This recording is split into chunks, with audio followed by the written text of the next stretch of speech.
Hello, everyone. I am Betsy Fischer Martin, and I am the Executive Director of the Women in Politics Institute at American University. Welcome to our second installment of our summer series, Women on Wednesday. And we are delighted to have with us this evening Valerie Jarrett, who was the longest serving senior presidential advisor in the Obama White House. She was there at the very beginning, even advising Obama during the campaign, of course, and she was there till the very end. I think, Valerie, you may have been one of the last staff literally turning out the lights on January 20th. That is very true, Betsy. Yeah. I left after the Obamas set off for the inauguration. Yep. And so now, instead of writing the typical Washington tell-all after leaving the administration, she has written a terrific book about everything that she has learned along the way, not only as a public servant, but also as a business leader and a lawyer, a mother, a daughter, and now a grandmother. So the book is officially out in paperback now. So we're delighted, Valerie, that you're here to share some of your wisdom with us. For those not familiar with this platform, Crowdcast, you'll see a button at the bottom of the screen to ask a question. Please do so during the course of our discussion, and you'll also be able to upvote other people's questions, so we'll know what questions most people are interested in. We'll save plenty of time for that. And there's also a button that links to a purchase page if you haven't read Valerie's terrific book yet. So welcome, Valerie. Thanks so much for being here. My pleasure, Betsy. So you hadn't planned on writing a book until your daughter, Laura, interviewed you for an oral history project. And her first question was, what would you tell a 30-year-old Valerie Jarrett? So you're about thinking about all of that and putting all of this together. You, I'll show a picture here of, there you are, the 30-year-old Valerie Jarrett. That's exactly right. I was about just less than 30, and she was almost one. You'd become a single mother when she was very young, and you realized your marriage wasn't going to work. And so at age 30, you had a lot on your shoulders at that time. But you also had this incredible future ahead of you. And maybe it didn't follow your 10-year plan exactly as you write in the book. So tell us more about Valerie at age 30. Well, Valerie at age 30, as you said, I was in the middle of a very unhappy marriage. I was an associate at a big law firm in Chicago, very prestigious law firm. And by a lot of folks' definitions, I had everything going for me. I had married the boy next door. Our moms grew up in the same apartment building. Our dads were friends. He was a doctor. My dad was a doctor. I'd had a crush on him since I was 8 and he was 12. What could go wrong, right, Betsy? Right. Well, so much could go wrong. And I begin my book at really about 31, 10 years after I wrote this 10-year plan that was going to lead me to happiness and a successful life. And I had done everything on my plan, and I was totally miserable. And I think when Laura asked me that question, I kind of took a deep breath because I remembered just how miserable I was at 30. But it was also a motivation. You know, I used to say to myself, I was not meant to be this unhappy. What am I going to do? And it was really a wake-up call to listen to the most important voice, and that's the quiet one inside of us that sometimes we don't trust. And I had been so busy doing what I thought other people wanted me to do. It was really the first time I said, well, what do you actually want to do? And having Laura, I don't know how to say this without like tearing up, but I would leave her every day and go to a job that was not fulfilling. And I was in a marriage that was not fulfilling. And I thought, will I actually be a good mom? Will she look up to me and respect me the way I want her to do one day? And rather than sitting around waiting for someone else to take care of me, I realized I had to take care of her. And that was really the motivation for me to get off my butt and get out of the marriage where I had first felt like a failure. And I thought, well, everything I worked really hard at in life had worked out for me. And so to have a marriage that didn't work, where I finally realized, no, it didn't make me a failure. It just didn't work. Right. And to have a job that wasn't fulfilling. And I finally said, well, what do you want to do? And when you're really miserable, you phone a friend. Right. And I phoned a friend, and he had worked for a couple years in the administration of Mayor Harold Washington, the first Black mayor of Chicago. And he said, Valerie, you should consider public service. You'll feel a part of something bigger and much more important than yourself. And there was something about that resonated with me. So I took this huge leap of faith, left that fancy office walked into a cubicle with a window facing an alley. And that's really where my life really began. The adventure began, as I like to call it, is when the perfect plan crumbles. If you'll embrace it, the adventure begins. Right. And so you all, at the core of your book, really is the inspiration and support you took from your family. And it's just incredible, the history there. Tell us a little bit about your family. You see, there's photos here of your parents, your grandfather, grandmother, and your great-grandfather on a postage stamp now in 2015. Incredible history. Tell us about them. Yeah, so my grandmother, who we call Puddin', her home was full of photographs of my ancestors. And when I wasn't playing with my cousins running around, I'd stop and look at the photos, just as you see the one of my grandfather, my great-grandfather.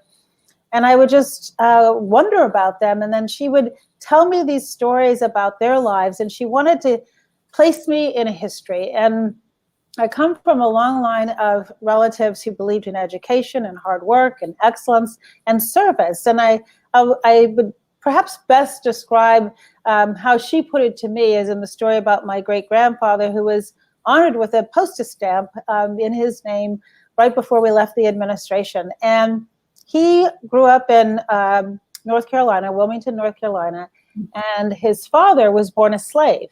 And when his father was freed after the Civil War, he saved up enough money as a carpenter to send his son to MIT. And so my great-grandfather was the first African-American to go to MIT. And he was also the first African-American architect in the country. And not only was his father a slave, but his father's father was the slave master. And so if you think from one generation to go from being a slave to having the wherewithal to want your son to have a better life and to go send him to MIT. And I often used to wonder, my gosh, what was that train ride from Wilmington to Boston like for my great-grandfather? And from there, he was recruited by Booker T. Washington to go help design many of the buildings on what was then called Tuskegee Institute, an HBCU in Tuskegee, Alabama, now Tuskegee University. And he spent most of his career there designing the buildings, teaching the students, and they recently named the School of Architecture and Construction Engineering after him. And I used to really look to him to motivate me to want to be the best that I could be. And there are some times where people have said, well, having a great-grandfather who went to MIT and then a grandfather who was in business and parents who were really accomplished, did I look at that as a burden? And I thought, no, it opened my eyes to the infinite possibilities with really, really hard work.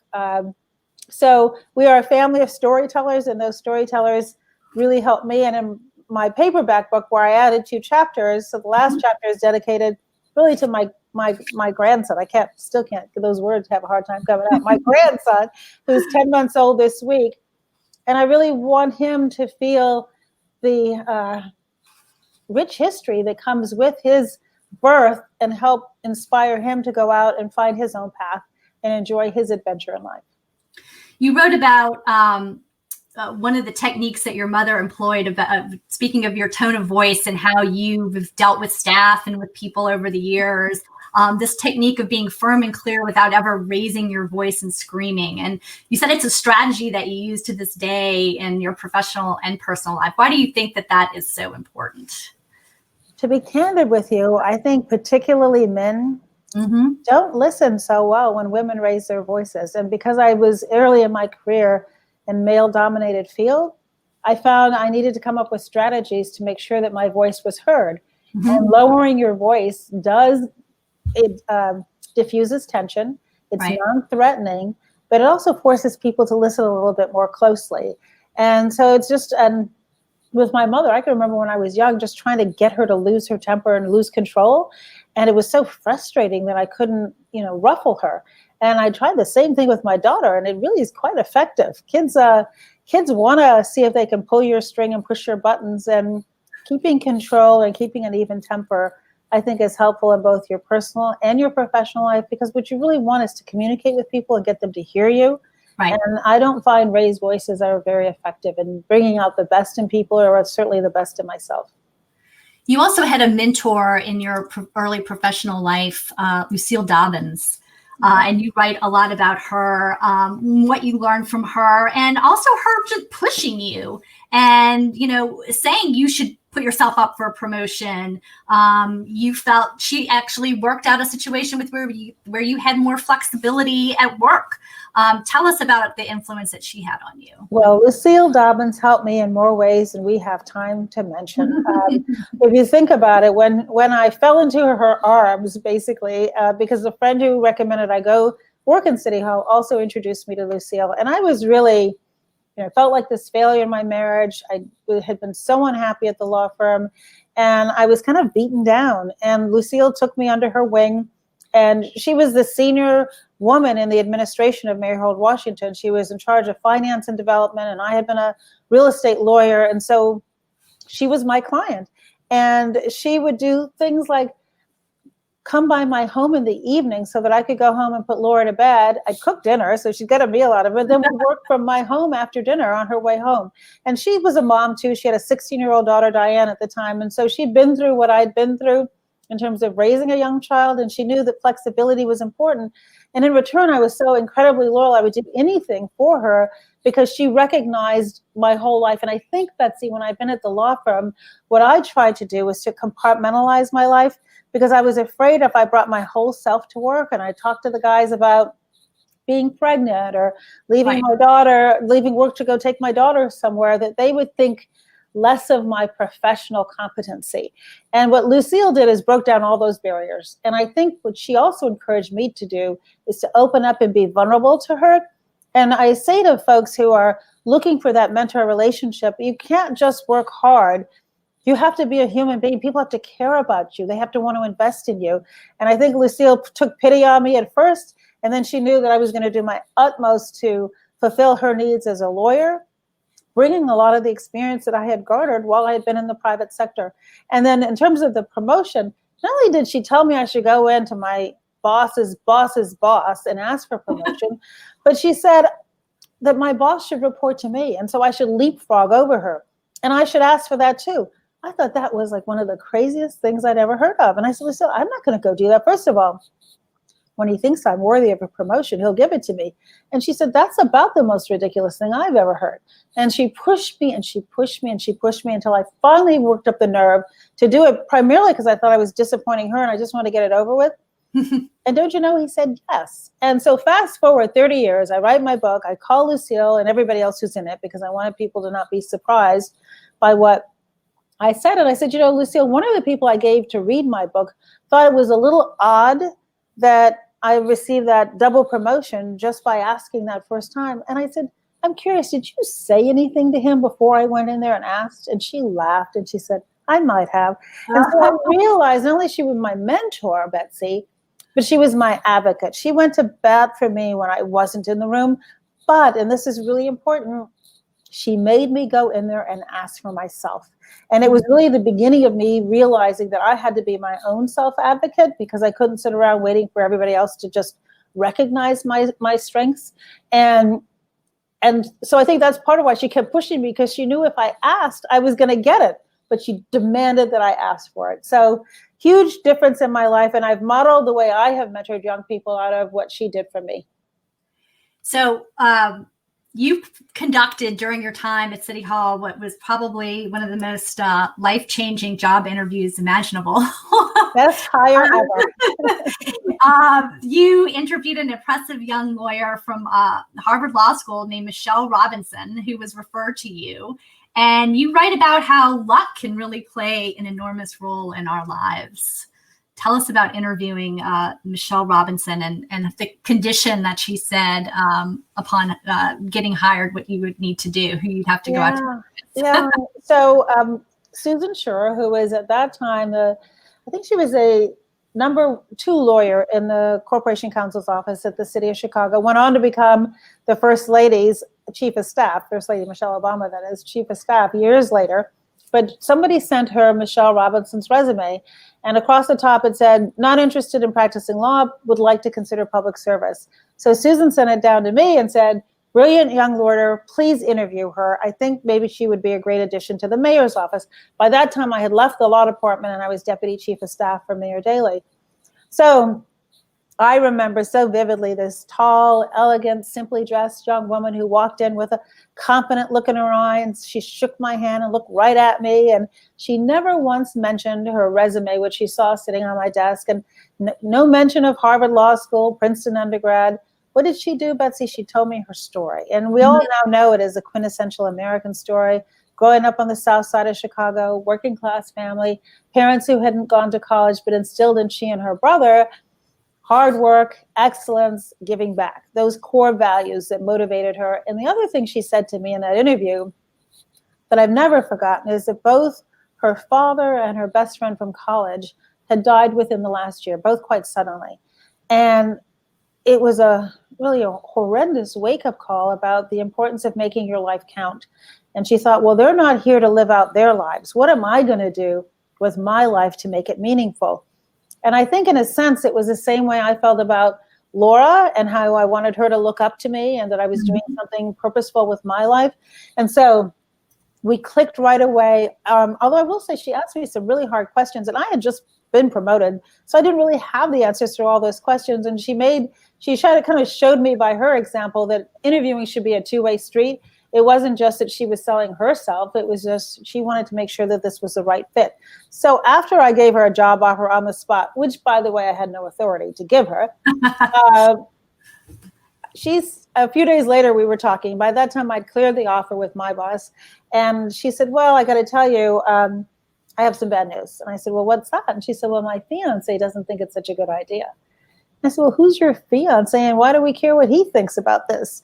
And she chuckled and she said, well, his name is Barack Obama, and he started his career as a community organizer on the south side of Chicago. And he has some reservations about me going right from a law firm into a political environment. She said, at least you practiced law for 4 years at the city and kind of got your feet wet. I'd be going right into politics. Would you have dinner with us? And I said, yes. And that's the beginning of what was now nearly a 30-year relationship. We met in the summer of 1991. And you all immediately clicked and all became good friends. We did click. And I think, again, to the point of when you go out and have dinner with people, you ask all kinds of questions that you wouldn't necessarily ask in a formal interview setting. And I remember he was really curious. He's like, well, where are you from? I said, Chicago. And he said, you grow up here? And I said, yeah. And he said, were you born here? And I said, no. And I always kind of would take a deep breath when I'd say, no, I was born in Shiraz, Iran. And he, unlike a lot of people who you could imagine, well, the first part of my life, nobody'd heard of Iran. And then everybody'd heard of it after the Carter administration's hostage crisis. And let's face it, it's gone downhill since then. But at the time I was born there, the United States and Iran had very strong diplomatic relationships. And my father, who was a physician, as I mentioned, could not find a job at an academic institution in the United States comparable to his white counterparts. So he and my mom started looking for opportunities outside of the United States. And don't you know, he landed this opportunity to start the first hospital in Shiraz, Iran, the Namazi Hospital, and chair the Department of Pathology. And I was the second baby born in that hospital. They practiced on some other baby first. And we lived there till I was 5. And so I told then Barack Obama, he was fresh out of law school right then, the story. And then he started telling me about his life in Indonesia as a child. And we started comparing what we'd learned from those experiences growing up outside of the country, outside the United States for a portion of our childhood, how it gave us an appreciation for the United States that some people don't have if they haven't seen real poverty and the kinds of diseases that went untreated oftentimes in underdeveloped countries at the time. And we also have this sense that we could both walk into a room and find something in common with whoever's in the room, because we grew up with children from all over the world where language wasn't a barrier, geography, race, religion, whatever. None of those were barriers. We were just kids. And so there's kind of an expectation that we both had. And all of that we discussed at a very long 3-hour dinner. And at the end of the dinner, I must have done something right, because she did come and join the Daley administration. And we have been fast friends ever since, the 3 of us. And then fast forwarding to his decision to make a run, was it for the Senate? It must have been for the Senate. Yeah, we didn't think that was a good idea. He says, wow, you're going around the table, everyone's talking about it. And I think it was you write in the book that said, it's really expensive. You're going to have to raise a lot of money. And then what do you know? He says, well, that's what you're going to do, Valerie. Yeah. He said, you'll chair the finance committee. Yeah. And this was a brunch at my home designed and orchestrated really by his wife to talk him out of doing this. And she was one of the last voices to be heard. And she said, okay, so now if you do this and you lose, because you're going to lose because you just lost your congressional race, how do you think you're going to win statewide? Are we done with politics? Will you go get a real job? And he said, yes, if this will be my last campaign, if I lose it. And so she's like, all right, let's get in there and let's get this over with. And needless to say, he won. And I will tell you, when we had that first dinner that I just described to you, at the end of the dinner, I was so impressed with both of them. And he had made it clear he was interested in politics as a possibility for how he would serve. And I thought, I bet one day he could be mayor of Chicago. That was kind of the ceiling I had for him. And so needless to say, he's outperformed. So the title of your book is Finding My Voice. And when I first definitely remember meeting you, and you write about this in the book, your interview on Meet the Press in 2008, after the election. You were the head of transition, and I was producing the show at the time. And I remember how cool, calm, and collected you were during that interview. And I just remember, as a woman, I was impressed by how you carried yourself and really everything that you were saying. And you write, which I thought was funny in the book, you write how nervous you were to go on and do Meet the Press. You had done a couple of other, smaller interviews, but this was a big deal interview for you. Oh my gosh, it was such a big deal. Find your voice in the campaign and just emerge as this incredible real spokesperson and advisor for him. Well, it's been very gradual. I mean, I also describe in my book that I grew up painfully shy. I mean, right. I resisted all public speaking as a young person. In law school, I was called on twice the first day because my maiden name was Bowman, and they went in alphabetical order. And I am telling you, I thought there would not be a second day. I was traumatized by the experience. And it wasn't until I started working at the city, actually, and I was a commissioner of planning and development. And nobody told me when I took that job that a big piece of it was public speaking, or I probably wouldn't have taken it. And I was pushed way outside of my comfort zone. I remember the first public speech I gave. I was so nervous. I wrote my notes down on a little note card in ink. And because I was nervous, I started to perspire, and the ink all ran on the page, and I looked at my hand and it's blue and I can't read anything. And it was a huge speech in front of 40 people in a conference room. I was terrified, but I got through it. And then I did it again, and I got through it, and I got through it. And I will say, over the last 30 years, I've gotten to the point where I actually enjoy public speaking, mostly because I'm always making fun of myself, and it kind of puts me at ease. And my mom said to me once, just because you're nervous doesn't mean everybody has to know it. Again, back to her cool, calm, and collected person that she is. And I think that helped. Going on Meet the Press, having literally spent so much of my younger life watching it every single Sunday, first with Tim Russett, and then Tom Brokaw was filling in on an interim basis. I think that photo is David Gregory, but before he took over, Tom was there. That's Tom. That's back at Tom. And Tom, I had met. I was introduced to him early in the campaign, and I was nervous to even have dinner with him. I was just this icon. And I remember he said to me, if your friend wins, your life will never be the same. And I laughed, and I was like, oh, my life will be fine. I've got a life in Chicago. What are you talking about? And then he called me the day after the election, so on Wednesday, and he said, remember when I told you 18 months ago that your life would never be the same? And I said, yes, Tom. And he said, well, let's start right now. Come on, Meet the Press. And I was just like, what? Are you kidding me? But at the beginning of the show, and I will always be grateful to him for this, at the very beginning of the show, when as you will remember, the lights come on and the sign, Meet the Press, is all lit up, and they started playing the music, and he must have seen I was like a deer in the headlights.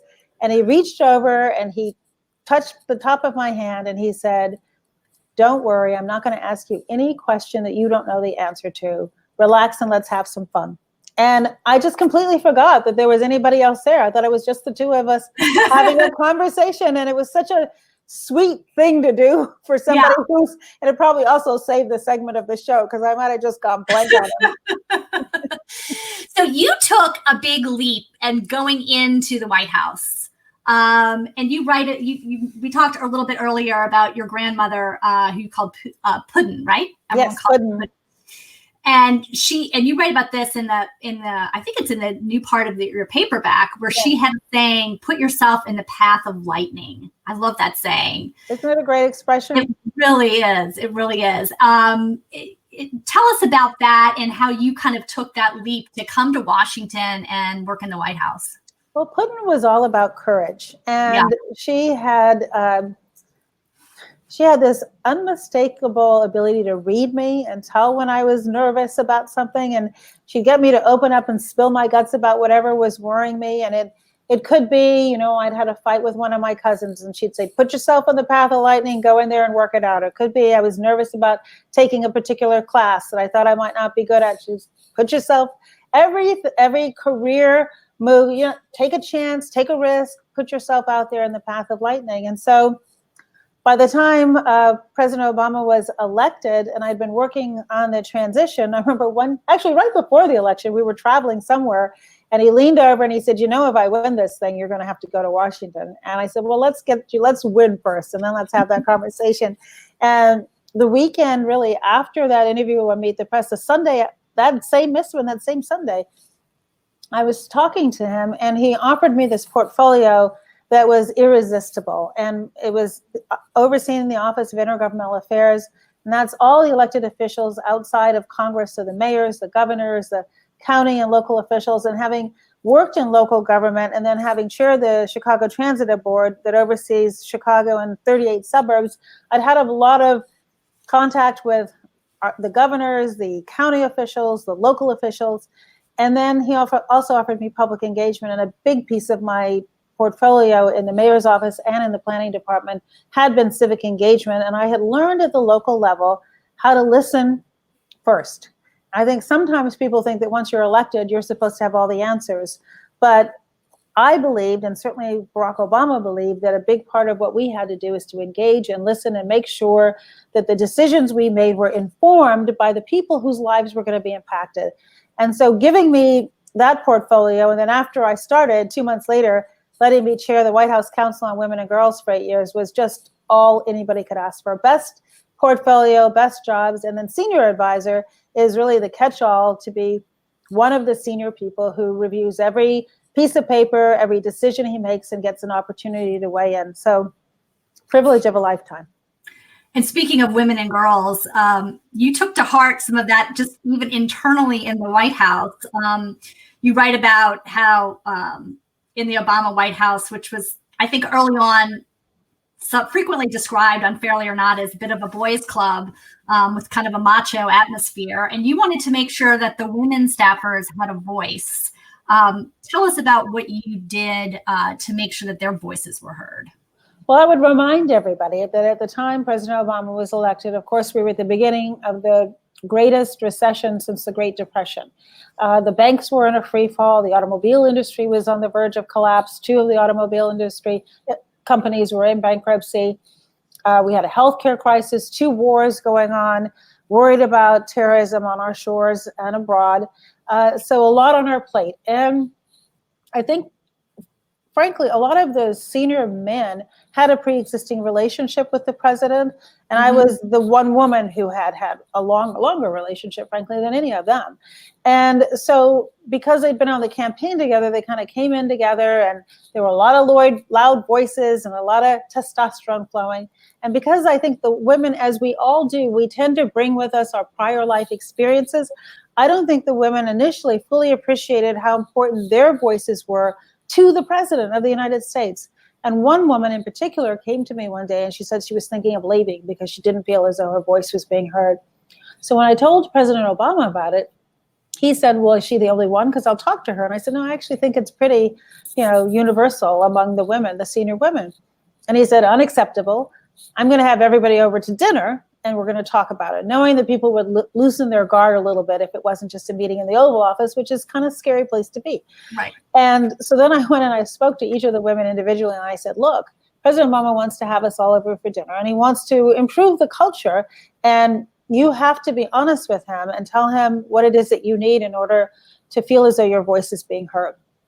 Because if you go in there and do what I know you're tempted to do, which is to say, sir, everything is fine, well, then we're not going to move forward. And so, true to their word, they all were very open with him. And I remember, Betsy, it was the day of the Fort Hood massacre. So first time on our military bases that we had had anything like the kind of gun violence that unfortunately is an epidemic in our country now. And so the president had been tied up all day in the Situation Room dealing with that. And I remember before he showed up, a couple of the women said, I'm not sure he's going to actually show up. And I said, I bet you he does. And sure enough, right on time, he walked in, and you would have thought there was nothing else on his mind. He gave us his undivided attention for so long that I started to notice a couple of the women were looking at their watches, thinking if we'd overstayed our welcome. And he was in no hurry. He listened to them all, and we went around the table. And at the end of it, what I remember most is he said this. He said, look, this is the White House. The stakes are very high. The decisions we make will affect millions of people's lives. And I need you to come and fight for your ideas and your opinions, not because of you, but because of me.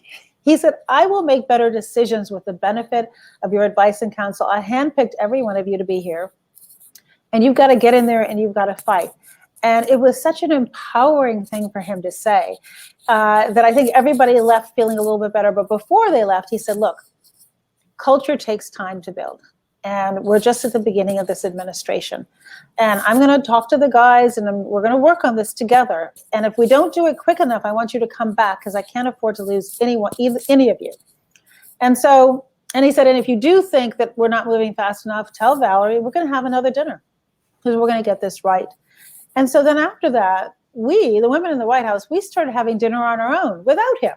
And what we didn't need him. And what happened? We got to know one another, and we told each other our stories, and we let our hair down, and we relaxed, and we began to trust one another and develop relationships outside of the office that actually gave us courage in the office. And so if you can picture walking into a meeting and you're, a little nervous because it's the Roosevelt room and everybody in there is an expert at something, and you're thinking about saying something contrary to where the conversation is going, and you see somebody you just had dinner with on the other side of the table kind of nodding at you, it gives you courage to speak up, which is why I always say there is safety in numbers. It's not good enough just to have one woman or one person of color or one person who's LGBTQ. You need safety in numbers. And you also need to recognize that if you develop relationships outside of the office, then that strengthens your willingness to trust one another in the office. And this really all was said quite well, I think, at the end of the first term by President Obama, when he was asked how he would compare how he started out and where he was at the end of the first term. And he said, in the beginning, I had the absolute best players on the field. We were facing such a calamity. I recruited the very best people I could. But by the end of the first term, I had the best team. And I think that's an important message for people in leadership positions, to recognize that teams have to be built quite intentionally. You have to work at it. You have to listen to people and see whether or not they're feeling as though they're being fulfilled and that they're trusting one another. And I think once you have that team and it gels, it allows you to really focus, which is why we didn't have a lot of backstabbing and we didn't have a lot of leaking. And we had, you think about something like when healthcare.gov, when that website crashed. Right. Well, first of all, total unforced error on our part, a nightmare. And it would have been perfectly expected for people to be looking for somebody to blame. And I was in every meeting on that darn website until it was fixed. And there wasn't a single time where I felt that anyone was focused on anything other than let's get this fixed. Let's get it up and running. Let's make sure that people can sign up for healthcare. And there was no finger pointing. There was no backstabbing. And it was because we trusted one another and he trusted us. And we had let him down, and we knew it was on us to get it fixed. So we are going to get to questions in just a minute. So I would encourage anyone else who has questions to please ask a question. But I do want to ask you what you're up to now. Of course, you've got this precious little grandbaby. Delicious. Good to Just see. delicious. And tell us what else you're doing professionally. Yeah, so a few things. I'm on the faculty at the University of Chicago Law School as a distinguished fellow. And unfortunately, I haven't been able to go to Chicago of late since when the music stopped, I was in New York. But I love being on campus. I had been chair of the medical center board there and vice chair of the university, had gone to the laboratory school for elementary school and high school that's affiliated with the university. My dad, when he came back to Chicago, joined the faculty and spent the rest of his career there. My mom went there for her master's. So being a part of the University of Chicago family is extraordinarily rewarding to me. I'm also a senior advisor to the Obama Foundation, which is going to be located right next to the University of Chicago in the neighborhood where I grew up on the south side of Chicago. And it's a platform to teach civic engagement to the next generation in the hopes that we have millions of Michelle and Barack Obamas out there in their community doing great work. With evidence-based strategies that have an impact. And so I office in DC there with them, and I also go to Chicago frequently to talk to the team that's there. In fact, we had a call today on the design, which is coming along really well for the building. And then I chair When We All Vote, which is an organization that Michelle Obama launched a couple of years ago, a nonpartisan effort to change the culture in our country around voting. And it's increasingly challenging in this current climate when we're dealing with a pandemic, and we saw what happened in Wisconsin a few weeks ago where people were having to choose between voting and keeping themselves healthy, and we shouldn't have to make that choice. And so we've been actively encouraging vote by mail and early vote and allowing people to register to vote online, because we should be about the business of making voting easy in our country. And we have a good announcement coming up tomorrow, which I will tease, with Mrs. Obama. And so it's challenging to do it when you can't have rallies as we had planned in person, but it's also giving us a chance to reach maybe even more people by being creative virtually. We had a couch party with DJ Nice, who does all of these couch party dancing where he's playing music, and we registered thousands of people to come on and volunteer. So it's been a great organization. And then I also co-chair along with Tina Chin, who's the CEO of Time's Up and with whom I work very closely in the White House, an organization called the United States of Women. And it grew out of the White House Council on Women and Girls that I chaired, and Tina was executive director for all 8 years. And that's another not-for-profit 501c3 designed to close the gender gap and share best practices around the country. And then I joined a few boards and wrote a book and wake up every day looking forward to seeing my family, my grandson and my daughter and son-in-law, who live about a mile from me here in New York. So let's see, we've got a couple of questions. First one here from Emily Martin, who is a recent graduate, our master's program at American University. What advice do you have for young women who want to run for office or pursue another career in public service? Do so. Take that leap of faith. There's a great organization here in New York called Run for Something, headed by Amanda Lippman. And if you're really interested, I suggest that you reach out to Amanda. She offers both technical assistance as well as the potential for funding for those first-time candidates who want to run for office. I always say it's nice to start local. I learned a lot, as I mentioned to you, starting in local government, and it teaches you to listen, and it teaches you how to recognize that it's 24/7. I can remember when I was in Chicago working in the government, boy, you couldn't go to the grocery store, the dry cleaners, or the park. People had your phone number, they knew where you lived, and it was 24/7, and that's as it should be. And I think that having that experience in elected office or as a public servant is so valuable for anything else that you do. So I really encourage people. It's not for the faint at heart, and in this climate and every climate, you have to learn, as I describe in my book, to absorb pain without that pain either debilitating you or making you numb. Right. And you have to remember this isn't about you, it's about service. And true public servants are able to know that their cause is noble. And that, to me, that gave me the strength to deal with, a lot of incoming fire that's just inevitable. I'll put a plug in too. For our institute, we run a program called We Lead, which is a campaign training program for young women who run for office. And I think it's important that young women have tools and the confidence to order to make that step. So, and I know that there's several different programs out there. Ours is a nonpartisan program, but the Democratic Party and Republican Party and some other groups have them as well. And I always think that it's a great experience for people. And that resource wasn't available when I first started. And so I encourage people to take advantage of it. If elected, for example, former Mayor Bloomberg runs a program for new mayors. I was just doing an Instagram Live with Mayor Keisha Lance Bottoms from Atlanta, and she was familiar with that program, had been through it, and thought it was really useful. So figuring out how to hit the ground running and doing your homework is really important. And going into it with a mission to serve and make the city, county, country better, and keeping that front and center, I think, is also really important.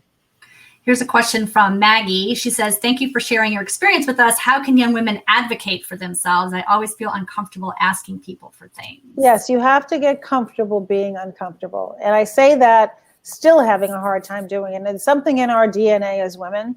And I think Lucille, look, she pushed me to do something that I didn't want to do, and because it made me uncomfortable. And she said, you need to get comfortable being your advocate, because if you don't advocate for yourself, then you're just basically being a passive participant in your own life.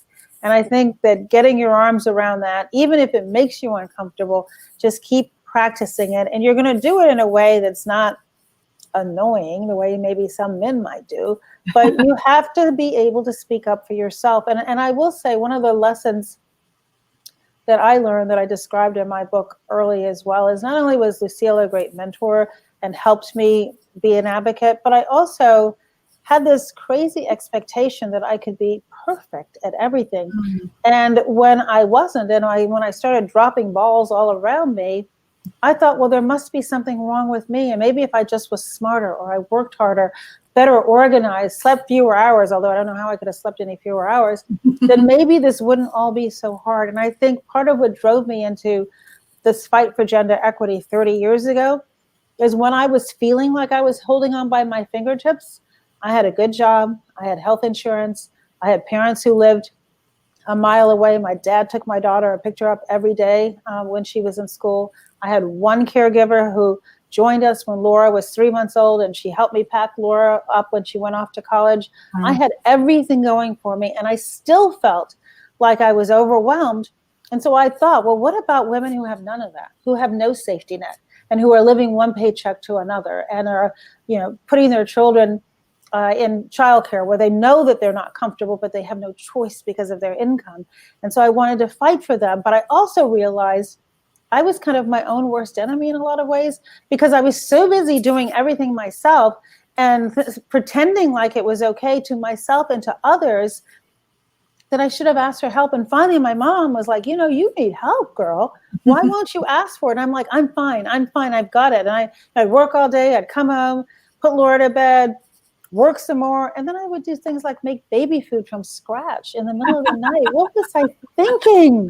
I think back now, what was I thinking? Right? And so Laura, now she was feeding James the other day, and now you can get baby food, not in a jar, but in this nice little pouch. And so the first time I saw her with the pouch, she looked at me, and right away she said, don't worry, I'm not making baby food from scratch. But I think we have some cultural and structural impediments to women thriving in the workplace.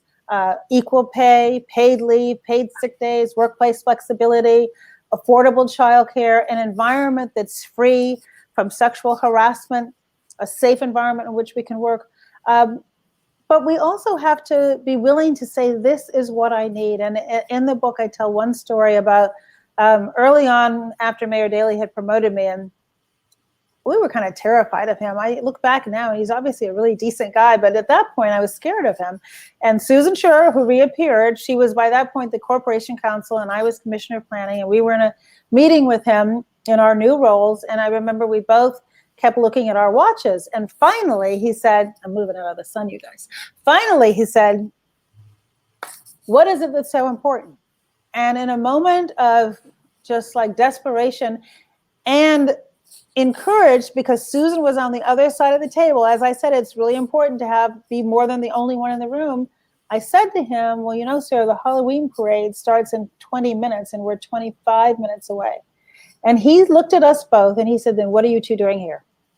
And Susan and I got up and we raced down Lakeshore Drive in Chicago, and we pull up to our children's school. They were both at the same school I went to. And the door opens and all these little costumed darlings come out in second grade, and they're looking across the room, and we're there. And if I hadn't spoken up, we wouldn't have been there. Right. And I think that there are a lot of women who are not in a position to speak up. They don't have the security to do that because of their job. And if they don't, then we, the rest of us, have to speak up on their behalf. Okay, let's see. We have a great question here from Brittany House. And she says, what advice do you have for Black women in the corporate environment on how to use their voice and not shrinking in adversity? You have to be resilient. And look, I've been that Black woman, and I know how hard it can be, particularly if there are not a lot of other Black women or people of color who look like you around. And I think you've got to work hard, and you have to build those relationships, and people have to recognize your value as not only a hard worker and a productive worker, but as a human being. And I also strongly believe, and maybe I should have led with this, and I want you to believe that diversity is a strength. Mm-hmm. You have something of value to add because of your life experiences. And that if you go into a room believing, I don't have the same experience as everybody else, I see the world slightly differently, I'm going to raise issues that maybe they don't raise. And maybe I'm not right, but maybe I am, but it will enrich the conversation. And I think that was the message that President Obama tried to send to the guys in the White House as well, is that we will make better decisions with the benefit of diverse perspectives. And the other piece of that is that if you are in the position to be selective, so I qualify it because there are women who do not have choices. But if you are in the position to be selective, be like Michelle Robinson was with me. Push and ask questions as you're going in to make sure that you're going into a culture where you can thrive. And if you're in the interview process, you don't see anybody that looks like you, I'm not saying don't take the job, but it's sending you a message that it's going to be harder than it would be if you're in a room where there is diversity and the people at the top recognize its importance. And the good news is this: I do think there's been a paradigm shift over the last 15 years. I mean, I remember when I first started in the gender equity space 30 years ago, it was looked at as the right thing to do. We should support working women because it's the right thing to do. And I think there's been a paradigm shift. And I do believe that now diversity is a business imperative in a globally competitive marketplace. When every company is vying for talent and where talent can be located anywhere, we are globally competitive. And business leaders who understand that, and not just in business, also applies in government, leaders who understand that and who surround themselves with a diverse team, not just at the very top, but throughout the organization, the mounting evidence shows is that they are more productive, they are more efficient, you have less turnover, and in the private sector, more profitable. And so building a business case for why this is important also then says, well, what tools do you need? And I mentioned a bunch of them, like equal pay and workplace flexibility and paid leave, paid sick days. All of that is really important, but you also have to have a commitment to build an inclusive culture.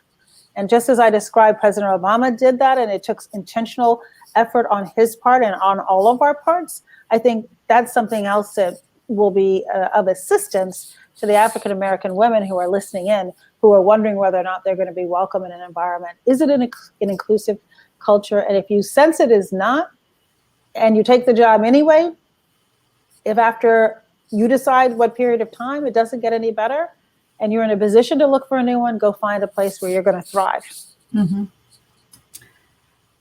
Jessica Francis, another new graduate from our master's program. What excites you most about this new generation of women participating in the arena of politics?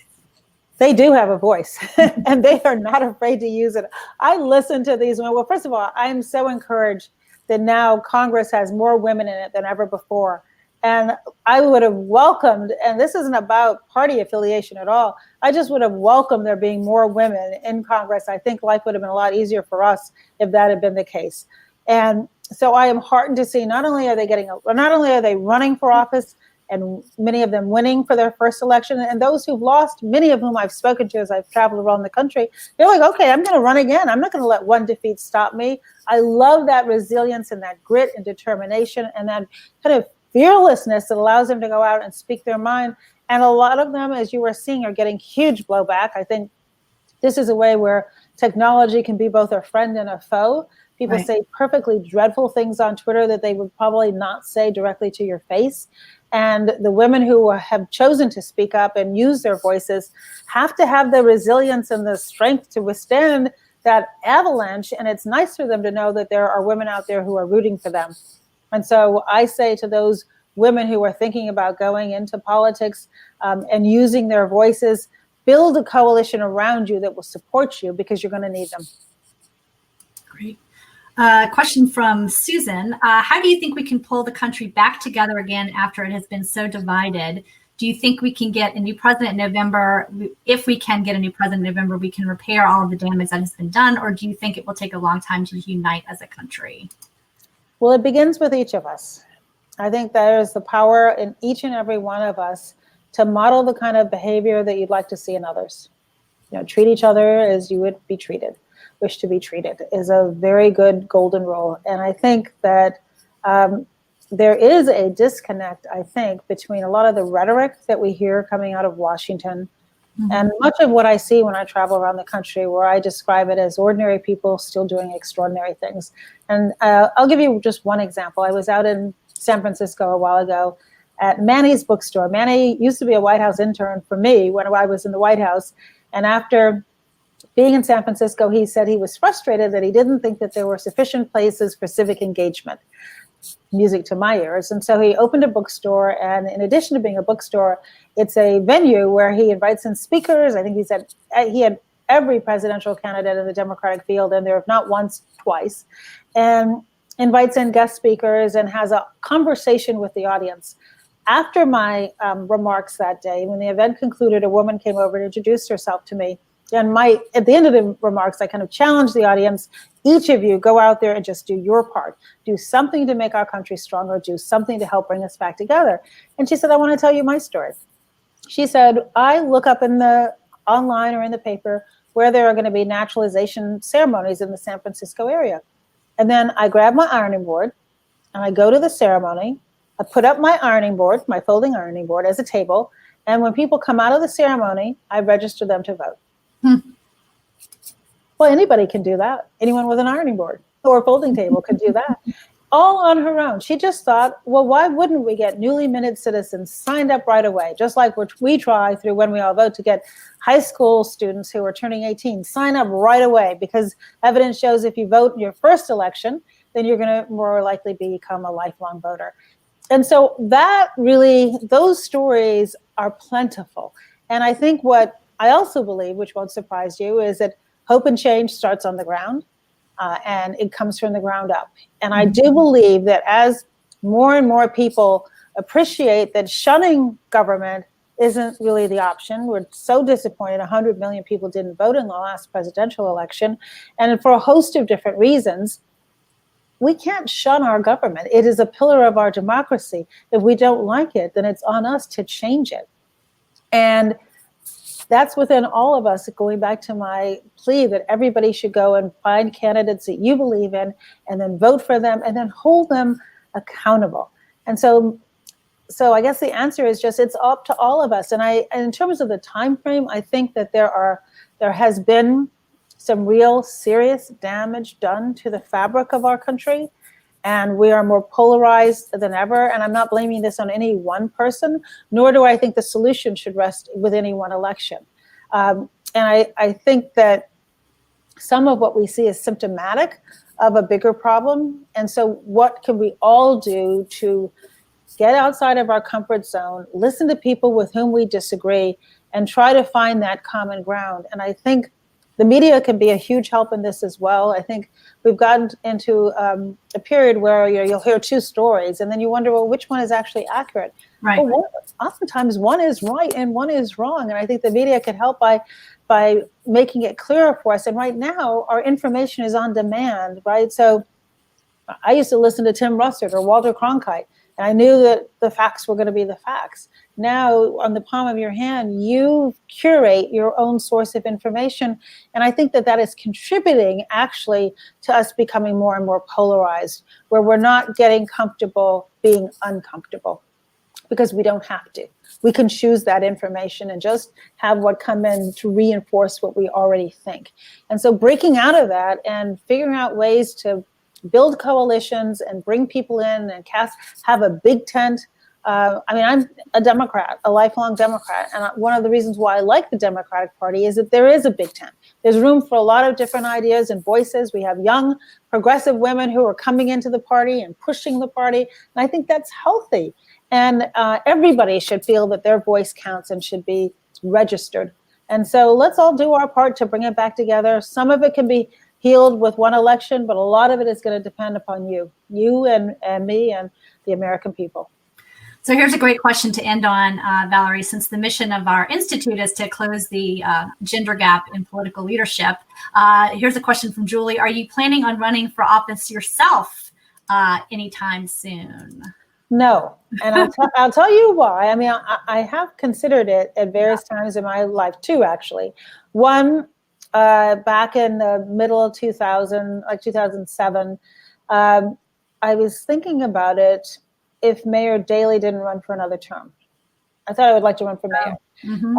I was so steeped in local government, 8 years full-time, another 8 years part-time chairing the transit board, and also worked as the receiver for the Chicago Public Housing Authority, doing work that my grandfather had done in 50 years earlier when he had been head of the Chicago Housing Authority. So I felt very committed, and I love the city, and thought being mayor, as I said before, I thought that should be like the ceiling for Barack Obama. Why wouldn't it be an option for me? And then he decided to run, and then Barack Obama decided to run for president, and then that was that. When he won the presidency, I considered throwing my name in the hat to succeed him in the Senate, and he talked me wisely, I might add, out of that, and that's why I joined his administration. And at this stage of my life, what I really enjoy doing is helping the next generation of leaders. And I think part of the challenge, and you kind of look at the age in the Senate, and people don't pass the baton. I think those of us who have been in the mix and had an opportunity to be in the room where it happens have a responsibility to hand that baton to the next generation. And with it, the benefit of our advice. I mean, during the primary season, I remember I talked to every single Democratic candidate who wanted anything I could offer them, because I wanted to emerge with the strongest possible candidate. And I wanted to give them all, anyone who wanted, the benefit of my experience. And so that's the stage of life I'm in. And the other really important point here is that, and I describe this in depth in my book, I couldn't have raised my daughter as a single mom without my parents. They were such an important part of the relationship that I had with my daughter, my safety net. They were there whenever I wanted them. They never acted like it was an imposition. They never said, well, I've got this or I've got that. And even though my daughter is happily married, I want to be that grandmother that my parents were for her and that my grandmother was for me. And I think it's a great relationship, but it requires you to be present and engaged and show up. And I think if you are running for office, or certainly if you are elected, then it really has to be your top priority. And everything else is a supporting role. And I don't want to have a supporting role with my grandson. I want to be front and center and primary. And if you don't have that fire in your belly, you shouldn't do it. Well, Valerie, you have been inspirational this evening, and I can't thank you enough for sharing all of your wisdom with us. And I want to thank everybody else for joining, and we'll let you know that we have two great upcoming Women on Wednesdays for you to attend, and the link is in your original Crowdcast page. So please feel free to join us next Wednesday. We're going to have Valerie's former colleague, Cecilia Munoz, she was the domestic policy advisor in the Obama White House. And she's going to be here with her new book. And then the week after that, we are going to talk about Republican women running for office, and talk to the recruitment chair of the National Republican Congressional Campaign Committee, and also the executive director of the NRCC as well. So they'll be here to talk about Republican women running. So we hope you will join us for that. And great to see you, Valerie, and stay safe and healthy. And thanks once again, everybody. Thanks so much, Betsy. Bye-bye, everybody. Bye-bye.